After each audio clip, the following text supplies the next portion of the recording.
I hope that you are looking at this, well, the other picture and this one, with a sense of awe. And listening to that beautiful music, both the music and the singing in awe. Rabbi Herschel says, awe is the beginning of wisdom. So just take a moment and just say, ah. Can you feel the openness? Can you feel that you're more ready than you were a minute ago, a second ago? Open to be available to the good that's present right now. This truly is a celebration Sunday. We have a wonderful journey we're going to be going on together in the next many weeks. When you're given a gift, it's to be appreciated and honored. And as many of you know, we've been gifted with the opportunity to host the Stations of the Cosmic Christ for the next 3 months, 3.5 months. These are co-created by the beautiful theologian and Episcopal priest that was defrocked from the Catholic Church for not believing in the original sin, but believing in original blessing for all of us. And Matthew Fox and Bishop Mark Andrus, both very contemporary progressive priests that believe in the good for all. And the art was created by M.C. Richard, created the red clay pieces in the 1950s, and the newer pieces are created by Ulrich Javier Lemus. And they are a journey of enlightenment. Each one of those clay icons has a gift to give us. And I spoke with Dr. Jim, our resident systematic theologian, about how to present these beautiful icons in the best way. And as we looked at them, we realized they each needed their own special presentation. So we're going to be talking about each one and the gift it has to give. Well, what does that mean for us? It means we're going on a journey together of enlightenment and awakening, a process. And as Gretchen was singing about so beautifully, it takes time. And to do this together, what I know and I pray for is the upliftment of each and every one of us. But before we start that, I want to get something clear, get it clarified. Stations of the Cosmic Christ is not a Christian or a Catholic experience. It's ecumenical. It belongs to all. And I'd like to talk about what the word Christ means. It comes from the Greek word Christos, meaning anointed. And it's also similar to the Hebrew word Mashiach. Did I do that well? Mashiach, I think, which means Messiah. So Christ means to be anointed or to be chosen to be divine. And what we know is there's not just one of us, or two of us, or three of us that have been chosen to be divine. All of us are created in the image and likeness of God. This is not something new. The Apostle Paul said, all of ye are God's. Not some of you, especially not one of you. All of you are God's, sons and daughters of the Most High. We all have that divine essence in us. And this beautiful display is calling this the Christ. And let me share with you what Fox says about the Christ. He says, we are all called like the cosmic Christ. That's not what I'm saying to begin with. I'm saying this one. I read the wrong quote. But he said that too, but I'll read that one later. All of us are the anointed ones. We are all royal persons, creative, godly, divine, beautiful, persons of grace and love. And the science of mind says, Christ is the Word of God manifest in and through man. And Ernest Holmes goes on to say, and this was in his book, What Religious Science Teaches, he says, when individuals recognize their true union with the infinite, they become the Christ. When individuals recognize their true union with the infinite, they automatically become the Christ. They are born from the lower plane to the higher plane and awaken to a greater consciousness of their union with God.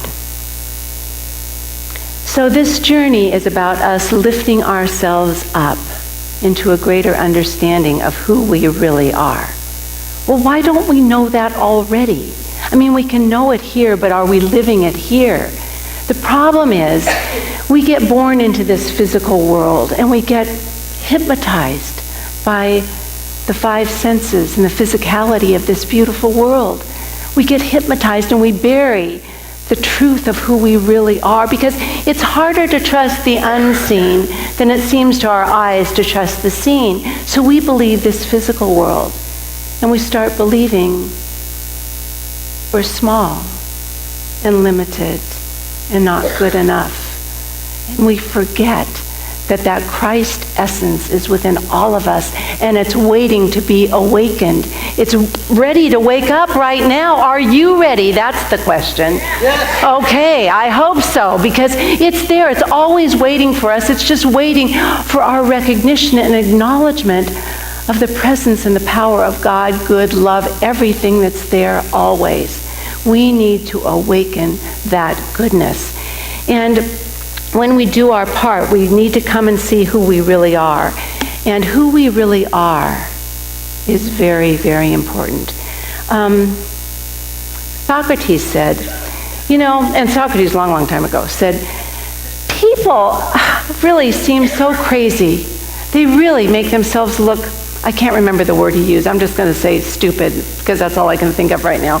But he said they really look stupid because they try to know about obscure things before they know themselves. You have to know yourself before you can really know anything else. And to know ourselves means we have to start at the beginning. And our first beautiful icon here, in the beginning, and I'll talk about her in a moment. But if you can see the word fireball flaring forth. So let's do a little bit of our science part of religious science and look at the beginning. In the beginning, there was a little dark hole, a black hole about the size of a marble that weighed, 1 billion plus tons. And in this little black hole, all of a sudden a fireball burst forth. The flame broke out. And there, in that flame, emerged gazillions of protons and quarks of which we were all a part. That's the important part. We were all there in the very beginning. But there's more to this story. So here we're part of the beginning, which held all the atoms, all the stuff, which everything is created from. Are you getting that? We're there, all of us, right there in the beginning. And but that's only part of it. So here's this density and this high temperature. And in order to create this amazing universe, it had to, in a nanosecond, expand. And do you know how hard it is for that timing to be just right? For something that big and that hot, in that nanosecond of a fraction of a second, it had to totally become the universe. And do you know how hard that is? The probability of that, scientists have said, are like 1 in a million billion. I mean, numbers are just a lot of zeros, but that's not very much chance to have it happen, is it? Who could do that? Who is intelligent enough to do something like that? God is. The one mind we talk about. God is the one mind. So here in more religious science talk, we say the one mind thought. Because God is all there is, and God thought. God breathed. And here we are. Here we are. Because that one mind had this creative thought that is each and every one of us and wanted to know itself. And we were created. So if you look at in the beginning, this beautiful icon, it reminds us that in the beginning, we are all created. I want you to look at the eye. This is a primordial archetype that wants to teach each and every one of us something about ourselves. Archetypes are here to teach us. So there'll be a different message from her for everyone. In the beginning, the word, fireball, flaring forth, big bang, void. And here she is. And if you'll look at her, and Dr. Jim named her Jenny for Genesis, so we can call her Jenny. But that eye represents the fireball, the flame, the creative essence, the energy that's in us all. That fireball is our creative essence. It's what life is all about. And the swirls and the curves that you see are all about the nature of the universe. They're feminine, they're in the flow. They're about the evolving spiral of evolution.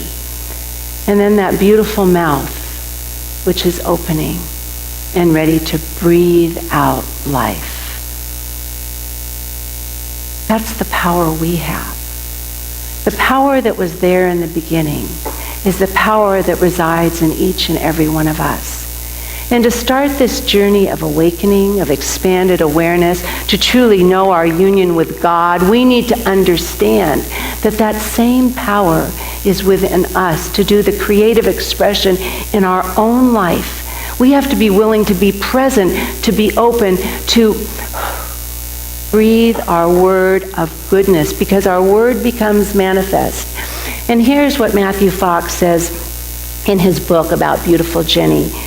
He says, focus and hear what she has to tell you. So here are the questions. How does it feel to you to know that you're part of the very beginning, 15 billion years ago? How does it feel? How does it change your thought about yourself? And he asks, are you willing to feel the words of Hildegard of Bingen when she says, I have a new sense of being, and here are her words, wrapped in the arms of the mystery of God. Wrapped in those arms. We tend so often to put a period. Oh, this is all my life has to offer, when God put a comma. There's so much more always unfolding for us. And last, he says, can you truly grasp what Julian of Norwich said? We are loved. We are loved from before the beginning. How does that change your thought about yourself? To know that you're loved before the beginning of anything, because love is all there is. How does that change how you feel about yourself? And are there any wounds that you have that could be healed simply by that thought? That I am loved from before the beginning. I'm made of love. I mean, what we teach every Sunday is God is love. That's all there is. God is love. And if God is love and that's all there is, can you imagine what we're created from? There's only one thing. It's love. And if love is the thing we're created from, it's what we're here to do. Does that make sense? Because that's all there is. You know, and when we think about this, when we look at this beautiful archetype, when we look at her and the love and the creativity present, we have to realize that as hard as it is to understand how we could be part of that original beginning, isn't that a little tough to believe? Just a little bit. Ernest Holmes said, just as the design for the plant is in the seed, the universe was held in the black hole. Does that make it a little more bite-sized piece, that we can be part of this beginning and all that it is we are right now? So I want you to imagine in your life, if you went out and left today walking as part of the creative intelligence of the whole world, that intelligence is in us. I want you to imagine that and believe it. And now I'll read that quote that Matthew Fox said. He said, we are called, like the cosmic Christ, to radiate the divine presence. That's our calling. That's our journey of enlightenment, to radiate the divine presence, which we could call the cosmic Christ, to, with, and from one another. Of course, Matthew Fox is a contemporary, and once again, this is not something new. In Philippians, it says, let the mind be in you that was also in the Christ Jesus. And it goes on to explain what that mind is like. Let's see, loving, joyful, humble, creative, and part of the one mind. Isn't that what we teach? We're here to be happy, to be joyful, to be at peace. So would you just, one more time. That was a lot of information, a lot of stuff to hold. So I'm going to just ask you right now, just join me in a prayer this morning. Join me in the understanding that right where we are, the power and presence of the all that is, the power and presence of God is right here in this moment. That power that is love and beauty and joy and possibility and creativity is active, not only in this moment, but right inside at the core of each and every one of us. This power that is God, that is love, that is joy, that is infinite possibility, resides in all forms, all beings, all things, and is truly residing at the core of life. We know this power that is all there is the power of creativity, to create anew, to be alive in the energy of infinite possibility. And truly, as I recognize and know that that power is in me, I see it in each and every one of you. And I know that together, as we activate that Christ consciousness, that divine nature, that power of good that resides right here in each and every one of us, that we are able to see our life unfolding in a beautiful and perfect way, that we can eliminate any of the seeming obstructions to that which we call good, because we know that the essence of all life is goodness and love. And as we let those obstructions just melt away, right now, just melt the obstructions away. Any thoughts we have about limitation, any ideas we have about not enoughness, any obstacles that we see as roadblocks to our good, may simply be a detour to something even better. We know in this moment we have every single thing we need. And on that note, we just open ourselves to breathe in and accept the good that is ever present for our life. And knowing in this moment, it's not enough to simply know and love the good for ourselves. Because in this reciprocal world, in this world of circles and curves and flows and possibilities, we must know and love the goodness for others, all that we want for ourselves. We bless onto others also. Love, beauty, prosperity, fulfillment, joy. We bathe ourselves in it and allow ourselves to overflow onto others. We know right here and now that in the beginning, there was only God. And right here and right now, there is only God expressing itself as each and every one of us, each blessed thing in the universe. And we know as we start on this journey, this sacred journey of awakening over these next few weeks, we open ourselves to discover our deep divine nature, to see the deep sacredness in us and around us, and to truly recognize and honor this one mind, this one life that we are each a part of. And as we open our minds to this greater good, we feel a sense of satisfaction, fulfillment, and love. How good it is to be alive. How good it is to know that good is ever unfolding. How blessed we are. And could we simply release this prayer of knowing that our good, our God, our love is present here and now, that all our needs are met. We simply release it, not only for us, but for everyone, into this infinite mind that created this beautiful universe that knows only to say yes, to spew forth its goodness on each and every one of us. And as we accept that goodness and that love and that possibility for ourselves, we allow this blessing to be part of our life and the life of all. We say thank you, thank you, thank you. And I invite you to rest one moment in just the gratitude of the enormity of this beauty and possibility, that we have been loved from before the beginning.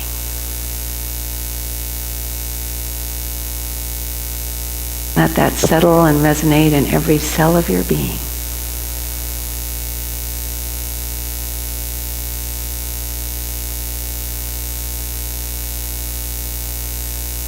Let the consciousness of awe bring you the wisdom of who you really are. Right here and right now. And we seal this together by saying, and so it is.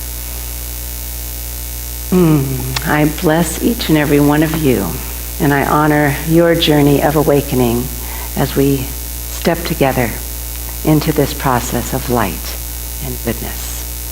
And so it is. I bless you all. Thank you.